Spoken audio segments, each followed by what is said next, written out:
Nous partons maintenant à Saint-Pantaléon-de-l'Arche, à 8 km de Brive-la-Gaillarde. Une petite commune rurale située non loin de la Vézère, dans laquelle se trouve une étonnante entreprise. La Corderie Palus, la dernière corderie au long de France.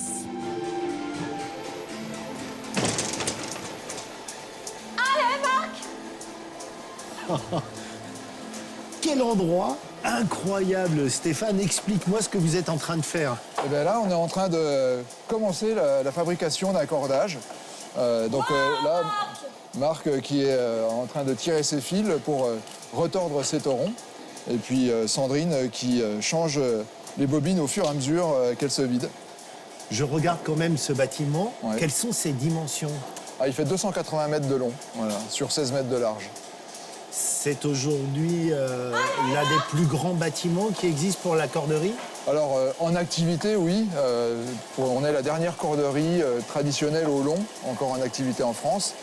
Quelle matière première utilisez-vous ici? Alors, on utilise beaucoup de matières premières naturelles, du coton, du lin, du chanvre. Ça, c'est du fil en chanvre. Moi, je suis très impressionné par toutes les machines qu'il y a. J'ai l'impression de remonter le temps presque en les regardant, et pourtant elles fonctionnent. Ah oui, elles fonctionnent. C'est des machines qui datent du début du siècle dernier, qui ont été souvent fabriquées par les cordiers eux-mêmes. Elles sont très astucieuses, très simples, mais voilà, à l'époque, il n'y avait pas d'obsolescence programmée, et ça fonctionne toujours. Et on les entretient, voilà. Donc Marc, lui, à l'autre bout, c'est le coureur de fond, c'est ça? C'est ça, voilà. Et il fait beaucoup de kilomètres. Il en fait jusqu'à 18 par jour. Non. Moi, je vais aller voir le sportif, alors. Allez, ça marche. À tout à l'heure. Mais c'est loin, c'est loin.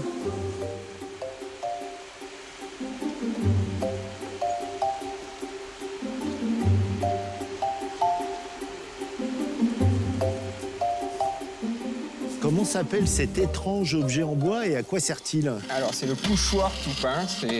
C'est un outil en bois que les cordiers utilisent pour former la corde à partir des taurons.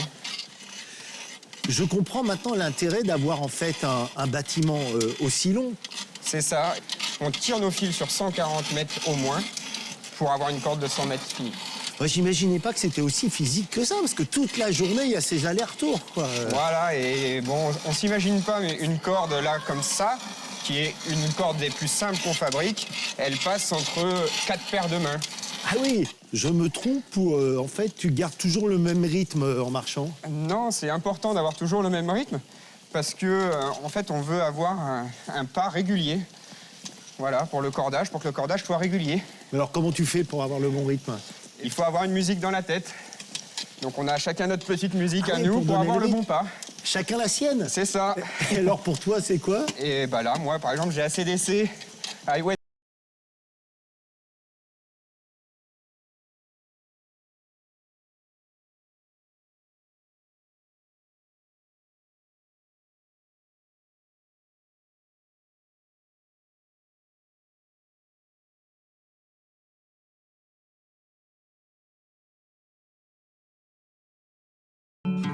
C'est en 1908 qu'Alphonse Pierre Palus, compagnon cordier, fonde la société à Brive-la-Gaillarde. 40 ans plus tard, il aménage ici même une nouvelle corderie, alors à la pointe de la modernité.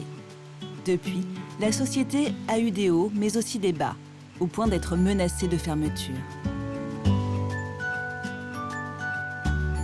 C'est alors qu'est arrivé Stéphane. En 2018, il rachète le fonds de commerce et met toute son énergie pour bâtir un futur à partir de ce savoir-faire aujourd'hui très rare. Ce n'est qu'une succession d'endroits incroyables, là. On est au grenier. Alors, explique-moi la diversité des produits, en fait, que vous fabriquez ici. Alors, on en fabrique beaucoup. On a à peu près 2000 références différentes.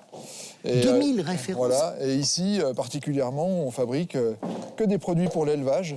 Donc là, en l'occurrence, des longes pour le bétail.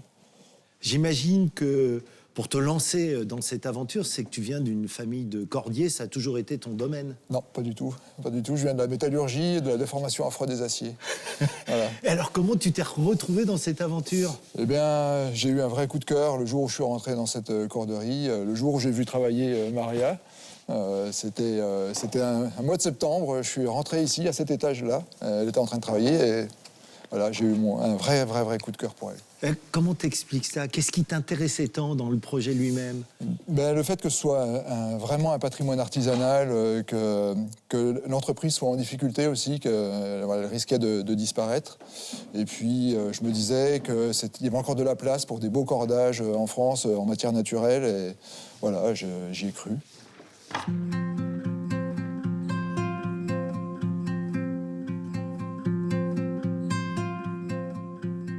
Il n'y a pas d'école pour apprendre à fabriquer une bonne corde. La formation se fait sur le poste avec l'aide des anciens.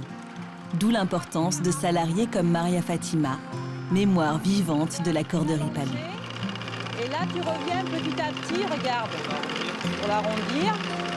Et quand elle est comme ça, t'appuies sur la pédale et tu fais la parure. Voilà. Vas-y.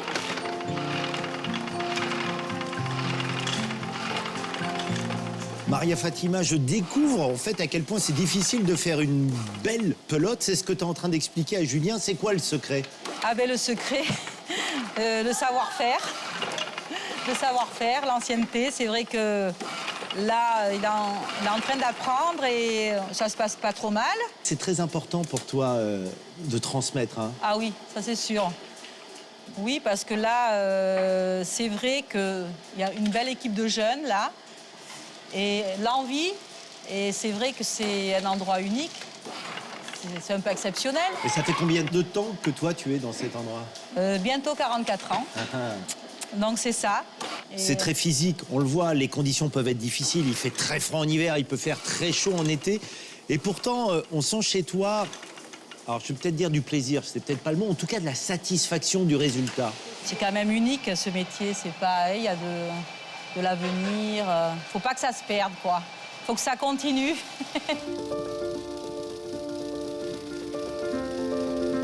Aujourd'hui, la corderie Palus a retrouvé un équilibre économique. Elle forme et embauche de nouveaux salariés. Il y a désormais un avenir.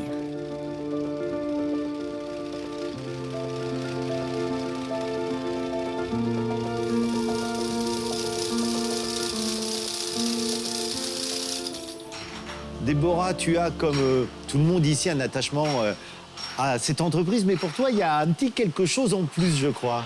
Parce que c'est l'histoire de ma famille, donc de mon arrière-grand-père, de mon grand-père et de ma mère, et de ses frères et sœurs, donc 4 générations qui ont subi et suivi les chemins des aïeux. Tes plus anciens souvenirs ici, ça remonte à quand? T'étais petite Oui, fille? oui, en fait, je saurais pas mettre une date, en fait. J'ai l'impression que c'est toujours les vacances scolaires, les après-midi, après l'école. On était toujours chez ma grand-mère. À l'époque, il n'y avait pas de séparation, donc du coup, on jouait à la balançoire, c'était devant l'usine. On allait faire quelques pelotes et on a appris à faire du roller dans certains bâtiments. Lorsqu'on parle de futur, on parle de nouvelles technologies, d'intelligence artificielle. Pour toi, il y a un avenir pour ces savoir-faire ancestraux? Nous, on a besoin de travailler avec nos mains, notre regard. Il y a beaucoup de toucher. Donc c'est vrai qu'il y a des choses, je ne suis pas sûre que tout ce qui est intelligence artificielle réussisse à faire aussi bien que la personne physique.